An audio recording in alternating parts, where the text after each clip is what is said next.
Major General Ghika, thank you so much for this interview for Digi24 Romania. You're very welcome. It's nice to be with you this morning.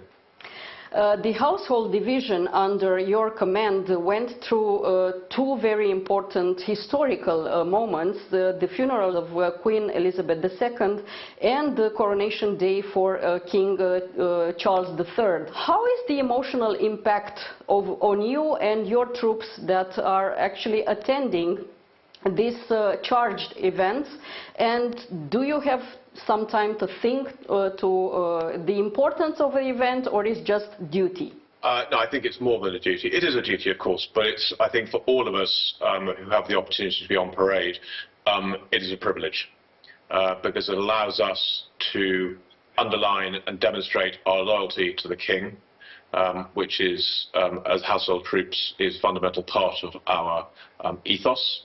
But also, it's an opportunity to demonstrate the professionalism and the commitment of everybody in the household division, but also in the armed services as well.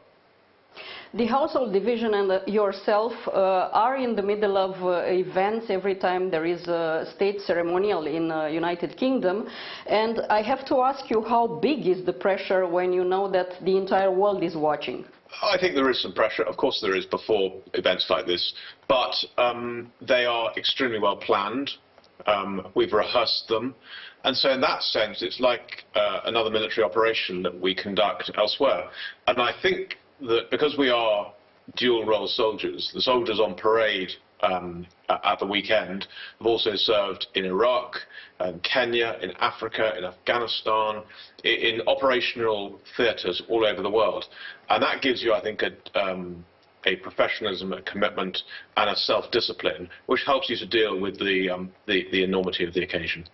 Well, yourself also served in both war zones, and now you are in charge of the royal protocol. And as you said, the principles of a military mission are the same. But at a personal level, what is much more difficult for you? To be, I don't know, in Afghanistan and deal with ISIS, or to be in London and deal with the royal protocol? Well, I think they're both challenges. And I don't think one can say one is more difficult than the other. They're both challenges. But like any challenge, you get through it with an amazing team of people, and by self-discipline and commitment and professionalism.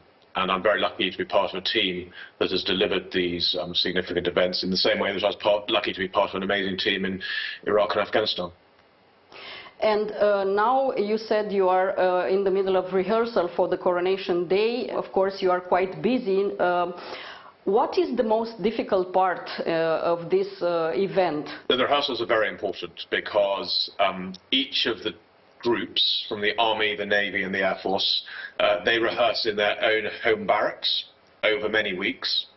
But the rehearsals are the first time we're able to bring everybody together to rehearse together. And of course there's a significant number, thousands of soldiers, sailors and aviators who are on parade, and we only get a couple of opportunities to bring them together in rehearsal. So it's absolutely key, and we've done one already. We did one on Sunday on an RAF airstrip, runway, and then tonight we'll be bringing everybody together on the streets of London to rehearse. So they're tremendously important. And how hard is to maintain the standard, because the British ceremonies are usually watched by the audience all over the world, and I only can assume that it's not that easy. No, it's a lot of hard work, and the ceremonial that we deliver for the royal family, and for the King in this case, requires a significant amount of hard work. But there's huge pride in generating such a high standard. And so everybody on parade is committed to the high standards, and it's those high standards which make the ceremonial sort of world renowned.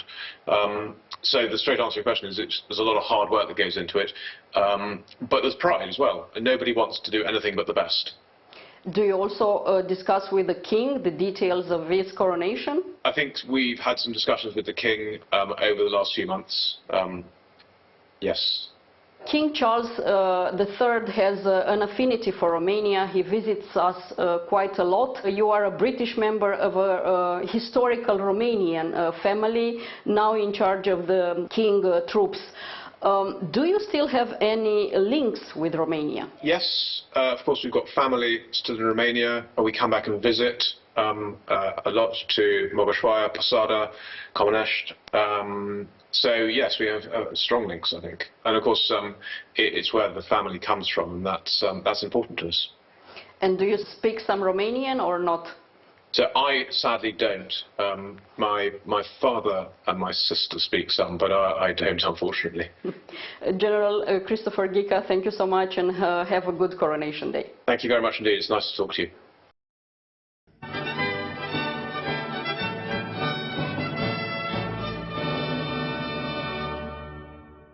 Digi24